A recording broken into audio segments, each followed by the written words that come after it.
Saludos queridos televidentes, bienvenidos una vez más a su programa Opinión Compartida con Gilberto Acevedo, un programa de comunicación con responsabilidad social. Como latinoamericanos siempre estamos pendientes a los hechos y acontecimientos que surgen en nuestro continente. Desde la Organización de Estados Americanos, fundada en el 1890 en Washington, D.C., luego en el 1948 ya constituida como una organización que representaba a 35 países de Latinoamérica en la posición de la geopolítica para garantizar la paz y el desarrollo de esos países. Otras instituciones como la COPAL, Conferencia Permanentes de América Latina, que agrupa una cantidad de partidos políticos con diferentes tipos de ideales, fundada en Oaxaca, México, en el 1979, por el señor Gustavo Carvajal Moreno, donde también estuvo presente nuestro líder José Francisco Peña Gómez.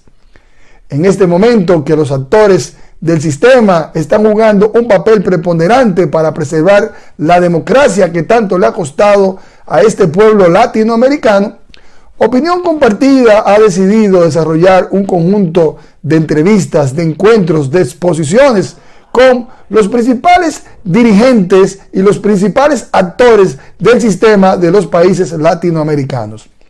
El día de hoy contaremos con las exposiciones brillantes de tres principales dirigentes de la República de Honduras, con quien contaremos como expositor el señor José Eduardo Martel. Es un verdadero placer, un honor estar aquí en Opinión Compartida, el programa de mi buen y querido amigo Gilberto Acevedo, a quien le envío un fraternal y cariñoso abrazo desde la tierra de Francisco Morazán, desde Honduras.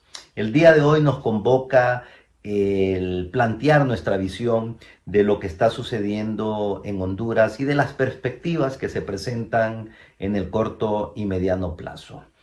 En primera instancia, quisiera partir de una premisa previo a iniciar nuestro análisis local.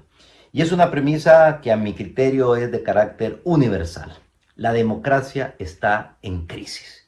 Y estará en crisis mientras no resuelva los problemas ingentes, los problemas básicos de la población: salud, educación, vivienda, empleo. Mientras no resolvamos esos aspectos del diario vivir, la democracia no podrá evolucionar y no podrá fortalecerse. El continente está en crisis, prueba de ello es que han habido proyectos políticos a nuestro criterio impensables hace 20, 25 años.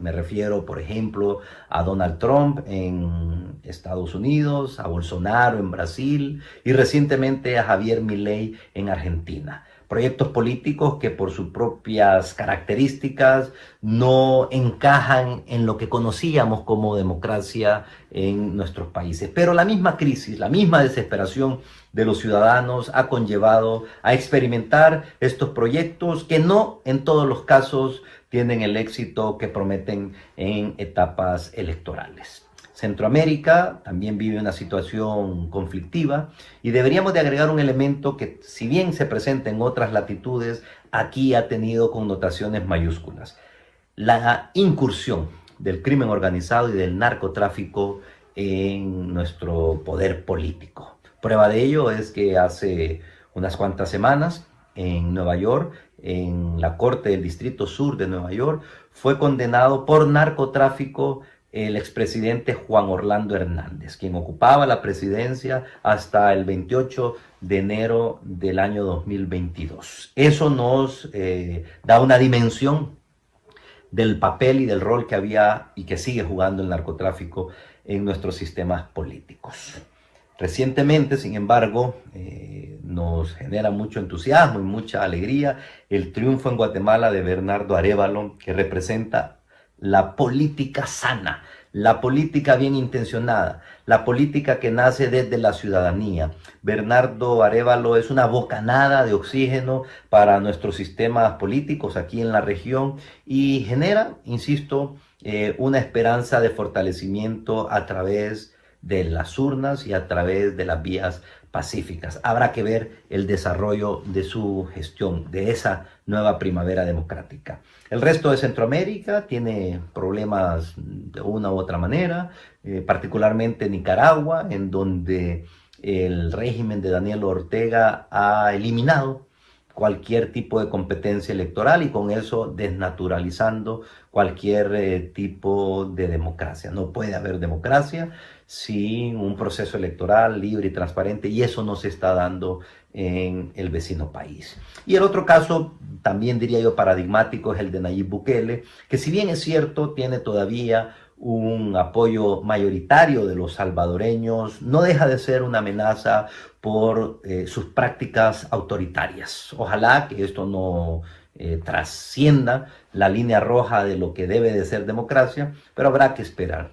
Y así llegamos a Honduras. Honduras vivió durante 12 años un régimen que se fue tornando cada vez más autocrático hasta convertirse prácticamente en una dictadura. El golpe de Estado del 2009 marca un parteaguas de un sistema de partidos en donde existía el bipartidismo, Partido Liberal de centro izquierda y el Partido Nacional de derecha.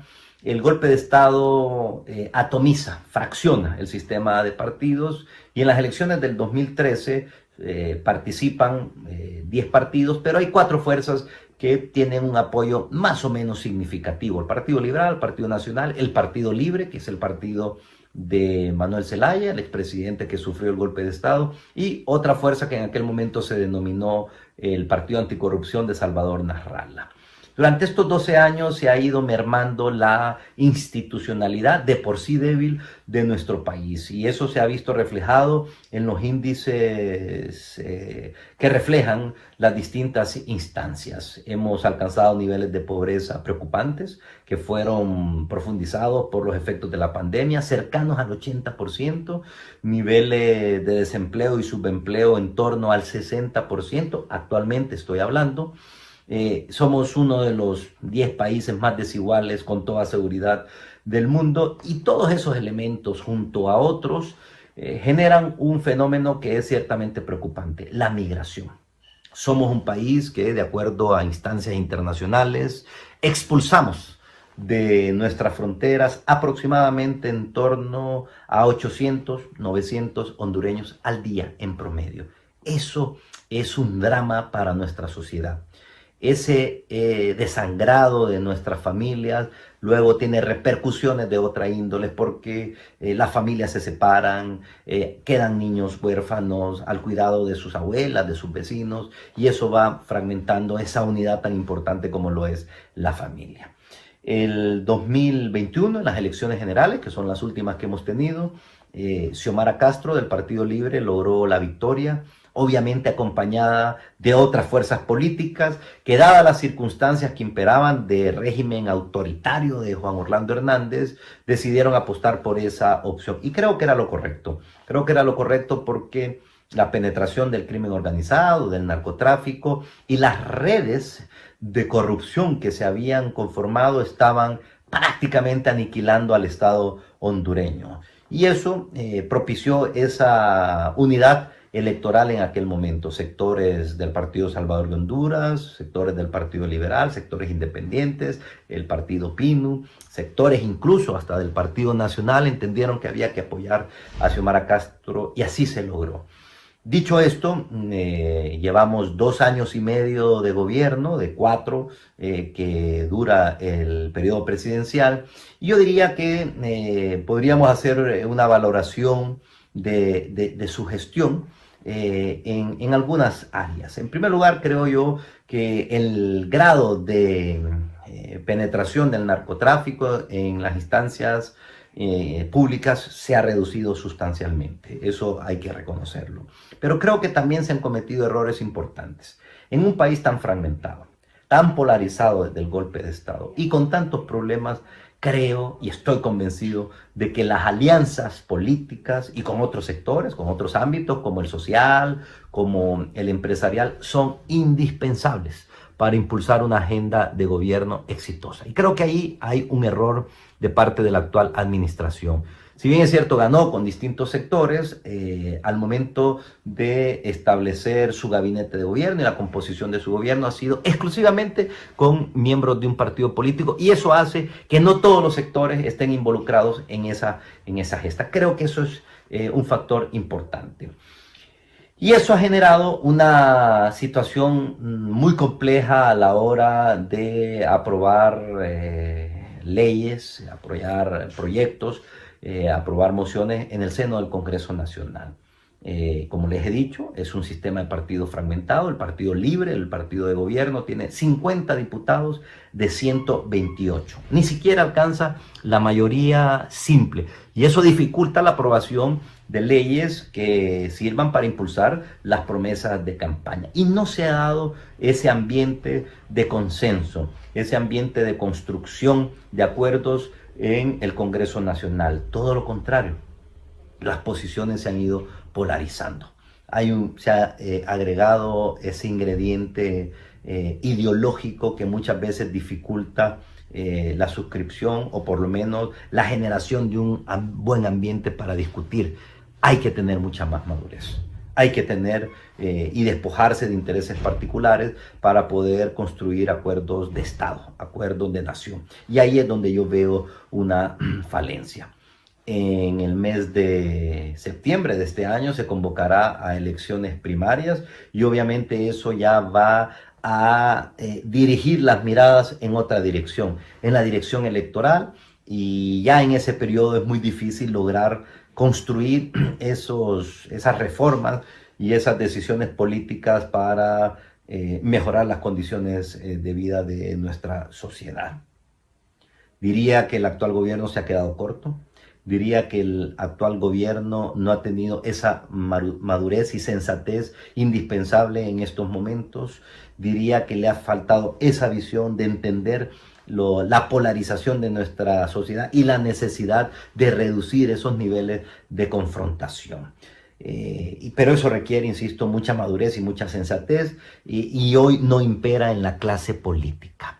De cara a las próximas elecciones, que serán ya el próximo año, en noviembre del próximo año, a mi criterio se deben de considerar varios elementos. El primero es que la suscripción de acuerdos y alianzas vinieron para quedarse y es indispensable. Se requiere que los sectores progresistas se unan en torno a un proyecto de país, pero un proyecto de país que vaya más allá de lo electoral, que trascienda lo electoral, que vaya al ejercicio de gobierno y que se definan 5 o 6 grandes temas para reformas estructurales. Eso es indispensable. ¿Se podrá lograr? Todavía está en veremos. Yo espero que haya esa sensatez en la cúpula de la clase política de nuestro país, de los sectores progresistas. No es fácil en un sistema que durante más de 100 años fue un bipartidismo perfecto, porque las concesiones que son necesarias en toda alianza no son fáciles de obtener en esta circunstancia. Pero creo que se están haciendo o se están tomando algunas medidas en esa dirección. El actual gobierno todavía tiene posibilidades de llevar a cabo políticas públicas que en su momento se plantearon, como ser la instalación de una comisión internacional de lucha contra la corrupción e impunidad. Ese fue uno de los principales motivos que apoyaron la ciudadanía para que Xiomara pudiese obtener la victoria electoral. Y creo que es una de las principales promesas de campaña que se tiene que cumplir. Así como existió una CICIG en Guatemala, creo que se requiere una CICI en Honduras con el acompañamiento de las Naciones Unidas para reducir los niveles de corrupción e impunidad que hoy son espeluznantes. La impunidad en nuestro país supera el 90%.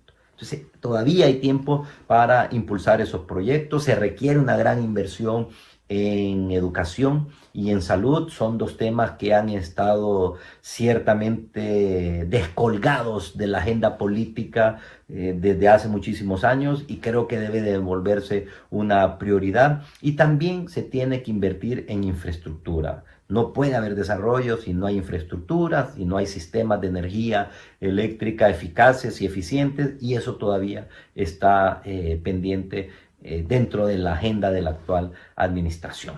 No todo es negativo. Creo que hay una ciudadanía mucho más vigilante, mucho más exigente y mucho más dispuesta a controlar los abusos y a censurar los abusos de la clase política. Eso nació con el golpe de Estado y eso se profundizó durante el fraude electoral del 2017 que impuso la reelección inconstitucional de Juan Orlando Hernández. Así es que la situación, insisto, todavía está en una situación que se puede mejorar sustancialmente. Habrá que imponer mucha madurez y sensatez y debemos imitar ejemplos que son reflejo de una buena administración, como lo es y como lo ha sido en los últimos años República Dominicana. Un país que ha demostrado una gran capacidad de desarrollo en los últimos años y que hoy está en una situación admirable.